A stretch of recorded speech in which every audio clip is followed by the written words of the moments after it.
Morning all. In this video we can see about the chapters in 11th standard computer science book, and the first unit is fundamental of computers, and in this the first chapter is introduction to computers. In this chapter we can learn about computers, about various generations of computers, the basic operations of computers, the components and their functions, and finally the booting of a computer. First of all, we can see about what is meant by a computer. Computers are seen everywhere around us in all spheres of life, in the field of education, in the field of research, travel and tourism, weather forecasting, social networking, e-commerce, etc. Well, you all know what is the main purpose of using a computer. Yes, to speed up the performance of our job, to store the data, etc. Let's see the definition of a computer. A computer is an electronic device that takes raw data as an input from the user and processes it under the control of a set of instructions called program, produces a result, that is output, and save it for the future use. Next we can see about the generations of computers. In this you want to learn about, main thing you want to learn about is the year from which to which this generation follows, and what are the main hardware component used in these computers. This is a mind map of the generations of computers. Before you are going to answer an essay type question, just follow the whole answer and then predict the whole thing into a single image, single pictorial representation in your mind, and then start answering your question. In this image you can see various type of computers used in various generations. In this first generation computers, the period is 1942 to 1955. The hardware component used is vacuum tubes, and this first generation computers are quite big in size and it consumes more power, and overheat of these machines will result in some malfunctions, and this computer uses the machine languages. Machine language in the sense it is a combination of zeros and ones, that is in the binary format. In the second generation computers, the time period is 1955 to 1964. The hardware component used is the transistors. These computers are smaller when compared to the first generation computers, and it consumes less power and it generates less heat. In this computer, the machine language as well as the assembly language were used.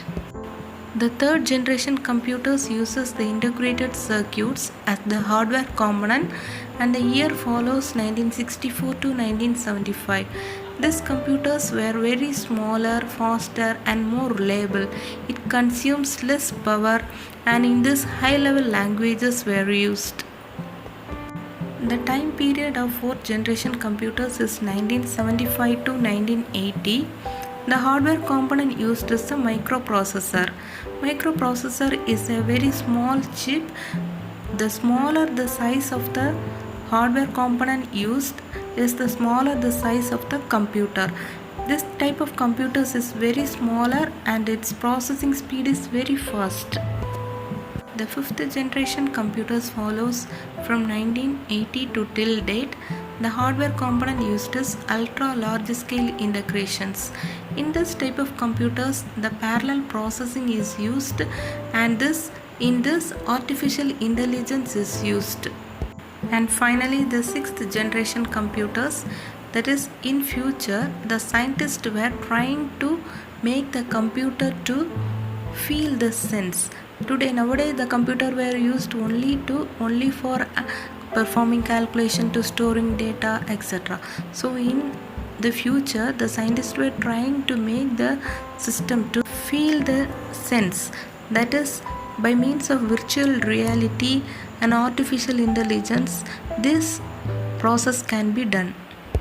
Now we can see about data and information. What is meant by data and information? Data is nothing but raw materials or facts. That is, if we collect some detail about a person, that is their name, their age, their standard, etc. This is called as data. This data, in the sense, when it is alone, it doesn't give any meaning. When this data is processed, and then it will give a perfect meaning. That is, the age of this person is this. That is, age of Ram is 20. This information gives some meaning. Now let us see the difference between data and information. Data is derived from the Latin word datum. Information is derived from the word informer. Data is raw fact and information is processed from a data. Data may or may not be meaningful, and information is always meaningful. The input to any system may be treated as data. Output after processing system is the information. Data is difficult to understand while the information is easy to understand. Data may not be in an order. Information should be in an order. For example, any survey of data, that is name, age, etc. Information is census report. Next one is data processing. Let us see this picture. In this, a man collect the data, that is the raw materials, and then feed it into the computer.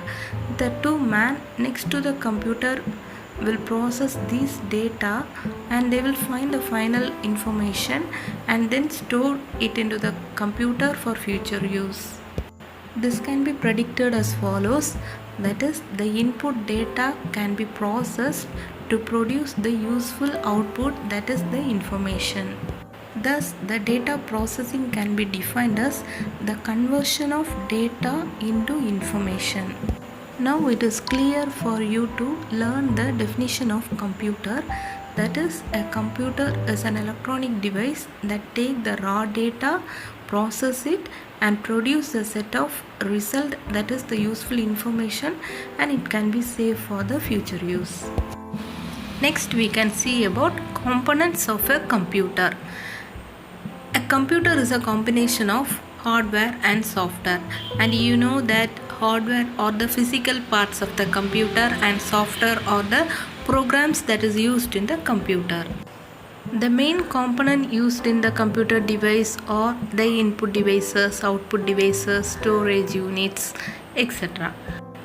When you see this picture, it is clear that the component of the computers are: the middle part is arithmetical and logical unit that is used to perform the calculation, and next one is input unit, and next one is output unit, and the last one is the memory unit. First one is the input unit. These input devices are used to feed the data to the computer. For example, keyboard, mouse, scanner, etc. are the input devices. The next main component is the central processing unit, that is the CPU. It is the heart of a computer and it is used to control the overall operation of a computer. It accepts the data as the input, it processes the data and then provide the necessary output. The main component used in the CPU is arithmetical and logical unit and the control unit. The ALU is used to make such arithmetic calculation like addition, subtraction, multiplication, division, etc. The control unit controls the flow of data between the CPU, memory and IO devices. It also controls the entire operation of a computer. The next component is the output unit, which is used to convey the information, that is the processed information to the user by means of monitor, printer, plotter, etc. And the next component is the memory unit, which is used to store the programs, data and the processed information into the computer. Next we can see about the input and output devices. First of all, we can see about the input device, that is keyboard. This is a typical scientific keyboard used in the computers. Keyboard is an arrangement of keys on a board in an organized way. That's why it is called as keyboard. It is one of the main input device used in the computers.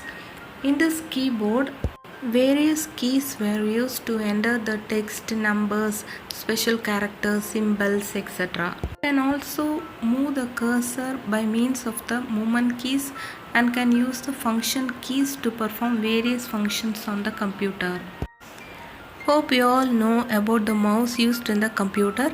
This is the main input devices used in the computer. Let's see what is meant by mouse. Mouse is a handheld device. It is also called as a pointing device. By use of this mouse, we can move the cursor along the screen and we can select the items by clicking or right clicking or just double clicking the icons. Let's see the types of mouse. First one is the mechanical mouse, which has a small ball kept at the bottom of the mouse. When we move this mouse, the ball touches the mouse pad and this allows the cursor to move on the screen. This is used in the olden days. The next one is the optical mouse, which has 3 buttons. It consists of the light source instead of the ball to judge the motion of the pointer. The next one is the laser mouse, which uses the laser light to predict the motion of the mouse pointer. Apart from the standard input devices like keyboard and mouse, we can see some other input devices, and this is a scanner which works like a Xerox machine, and it is used to convert the printed material to the digital format. And the next one is the fingerprint scanner, and this is used to scan the fingerprint. It is used for security purpose, and you have might seen in some biometric technology and in taking the SIM card, etc. This is a trackball which is used to navigate the screen movements. By using this ball, we can drag up and down to move the screen movements. And this is the retinal scanner, which is used to scan a person's retinal blood vessel. It is also used for security purpose in the biometric technique, and nowadays most of the mobile phone comes with this series. This light pen device is a pointing device shaped like a pen and is connected to the monitor. It is used to identify the location of the pen on the screen. It is also used to draw and write on the monitor. And this is the optical character reader, which reads the page from your book, and this page can be stored as a document. We can edit this page as per our use. A barcode is a pattern printed in lines of different thickness. The barcode reader, which is used to scan the information on the barcode and transmit it to the computer for further processing. And this is a QR code, that is quick response code reader, which is used to read by a camera and process to interpret the image. Digital camera is also an input device in which we can capture the still images, videos, and can be saved in a computer. And this is a touch screen. It is a display device that allows the user to interact with the computer by using their fingers. Hope you all use this by means of the smartphone or in the ATM machine, etc. Output devices are also the components of a computer. In this, we can see about the output devices like monitor, printer, plotter, speaker, and projector. One of the main output devices is the monitor, which can be used to display the result or output on the screen, where the user can see the output in the screen. The next output device is the printer, which is used to print the information in the paper. It can be classified into impact printer and non-impact printer. Impact printer print with striking of hammers or pins on ribbons. In the non-impact printers, it uses the electrostatic or laser technology to print. The impact printer is further classified into dot matrix printer and the line printer. This is a dot matrix printer that print using a fixed number of pins or wires. Each dot is produced by the tiny metal rod called wire or a pin. This is a line matrix printer which uses a fixed print head for printing. The non-impact printers are classified into laser printer and inkjet printer. This is the laser printer. Nowadays these printers are used, and this printer uses the laser beam to print the content. And this is the inkjet printer which uses the multiple color cartridges to print the information in the paper. Plotter is an output device that is used to produce graphical output on the paper. It uses single color or multicolor pens to draw the picture. It can be used to create the flex. Speaker is also an output device which is used to produce the voice as an output. And finally, the projector, which is used to produce the computer output on a big screen. It is mainly used to display the paper presentation in meeting hall or in the classrooms. And finally, we can see about booting of a computer system. Booting is nothing but it is an initial set of operations that a computer system performs when the electrical power is switched on. When we switch on the computer, certain programs will execute to load the operating system from disk into working memory. Booting can be classified into two types, that is cold booting and warm booting. When we consider the cold booting, when we switch on the power button, when the system starts initially, then it is called as cold booting. And the warm booting is when the system restart or when reset button is pressed, then it is called as warm booting. From this picture we can understand that cold booting is executed when we power on the computer, that is the power button, see this power button, and warm booting is executed when we restart the computer, see this reset button. Now let us see the difference between warm boot and cold boot. A warm boot means restarting a computer that is already on, and the cold booting is starting a computer that is already off. And the warm boot happens after installing a new software or hardware, and the cold boot will happen when we turn on the computer that is completely powered off. Hope you all understood this chapter, and in the next video let's see with some important one more question and answers. Thank you.